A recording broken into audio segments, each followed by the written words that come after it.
What is up? It's Hobbyist First, here to review the Gearguts Da Boss Miniatures Marks 1 through 4.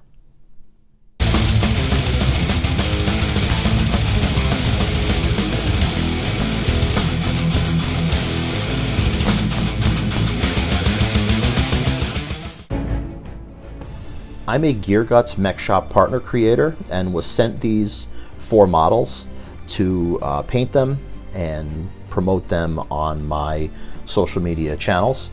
Before I get into my personal ranking of the 4 of these sculpts, I'd like to take a moment to show how they compare in size to a couple common Games Workshop models. I'll start out by showing the size comparison with an Orc Boy. I'll take this guy here, he's pretty big.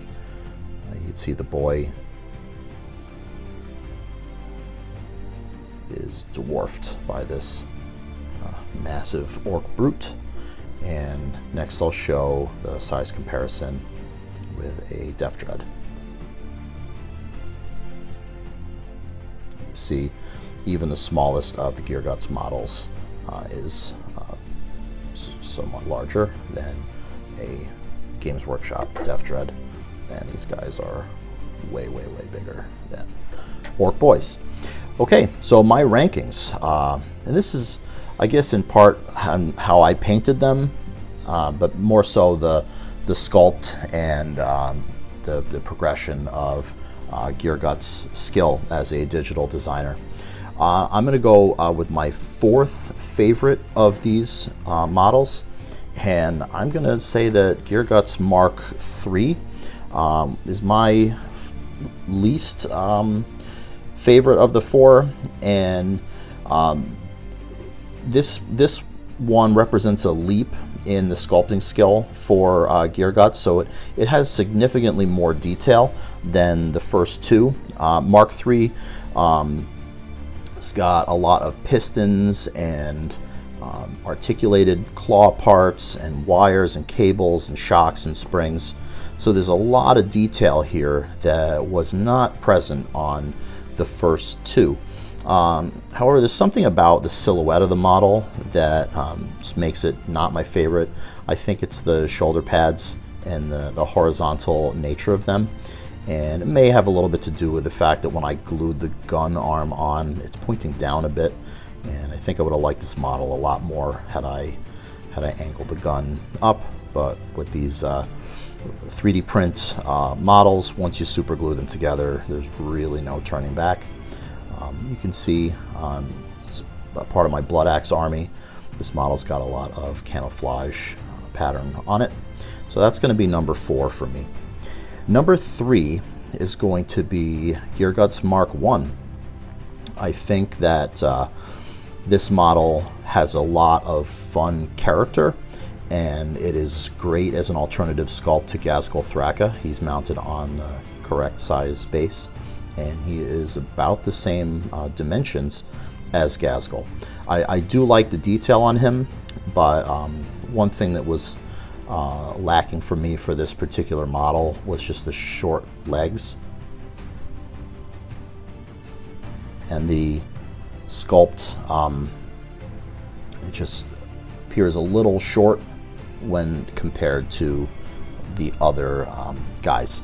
I do, though, love the head on this. You can see he has an exposed skull, which I've got some bone and some kind of cybernetic or mech parts put there. And you'll see on some of the other sculpts the detail on things like the claw. Gearguts came a long way in terms of being able to add a lot more fine detail to really look like mechanical parts. So as much as I love this model and I have used it as Ghazghkull, its stature holds it back a little bit when compared to the other models. Number 2 for me is going to be Gearguts Mk4. This is the most recent one, and we're anticipating Gearguts Da Boss Mk5 to come out soon as we approach October when a new one is released. I used a purple camo scheme for this one, And some things that I like about this model is pretty insane amount of detail. You got a lot of smokestacks and pistons and worky bits and cables, and you can see the articulated armor. This has got a dynamic pose where he's standing on this dreadnought, and he's got a Space Marine jacked up in the air. And I even love that the hand on the orc is like a Freddy Krueger hand. It's the orc's skin with this like cyber claw attached to it, and I almost missed that when I was painting, and I missed I almost painted it to look like it was all metallic, and then I was like, wait a minute, there's actually fingers visible there, and it's a nice pop of color to have that green skin flesh showing through. He's got this awesome roaring face and these big spikes that come out. Also appreciate on this model the chains and the way that the physics and the motion of the model go with the chains that are hanging off the various hooks on here. So he's number 2 for me. My number 1 favorite is Gearguts Da Boss Mk2. And again, it could have something to do with my paint scheme. This is done in just a desert camo or desert tan or beige. But I love the head on this guy. You can see that orc skull. I painted him to have the cybernetic glowing eye in there. I love how much of the skull is exposed in the upper jaw there. Also, this model had an alternative hand. He could have been holding a Space Marine in his claw, but since I had already made one of the models jacking up a Space Marine, I chose to go with this one. Looks like he's firing some kind of ion gun out of there, and I absolutely love this cannon. It's a much faster paint. You see some of the other models have these belts of ammunition coming out of the guns. This is a lot simpler, so you did paint up kind of in one sitting, and you can see this cool power plant in the back and all these cables and hoses and pistons. So yeah, I'm definitely going to say that my favorite of the bunch is the Mark II, which is the second oldest one. Some interesting design elements that carry over before I finish. You see that they all have a skull somewhere in the codpiece area, so I've made all those skulls red to carry some consistency there.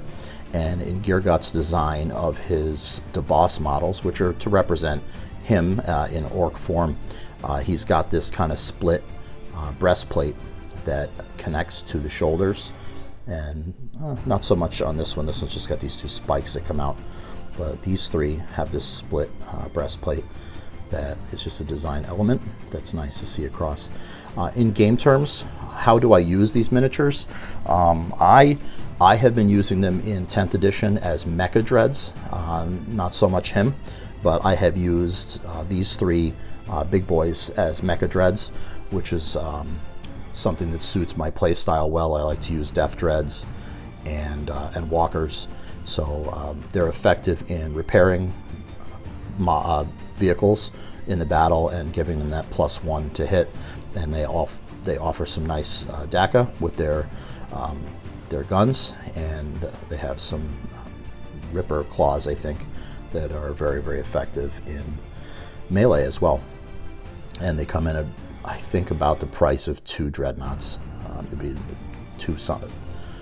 close to 300 point range, I think, and they give you 16 wounds. They're maybe a couple percent undersized compared to the Forge World Mecha Dread, but I love the character of these models, and when I post them in my YouTube shorts and in my reels, I often get a lot of comments about them. So I thought it was time to do a longer form video showing you these really, really, really characterful models. So if you're playing orcs in 40K, or if you're just a collector and you like cool models on a shelf, I encourage you to check out these Gearguts Da Boss models. They run about $60 US for the 3 in the back, and the Mark 1, because he's a little smaller, he goes about $55. But that's retail. At any time, you can use the affiliate code in the description for this video, and also in Linktree for my other accounts to get a discount all the time. But Gearguts has sales throughout the year, 15% off, 20%, depending on different seasons. So yeah, if you're interested in these models, hit up those links. Tell me in the comments, how do you feel about these models? What would your ranking be aesthetically based on the sculpts? Have you built any Gearguts models? How do you feel about proxies for Warhammer 40K and 3D print alternatives for that? And if you have any questions about any of the paint techniques that you saw here, feel free to throw that in the comments as well. I'd like to thank you for making it to the end of the video. And if you're not already a subscriber, I appreciate you clicking that subscribe button. All right, take care.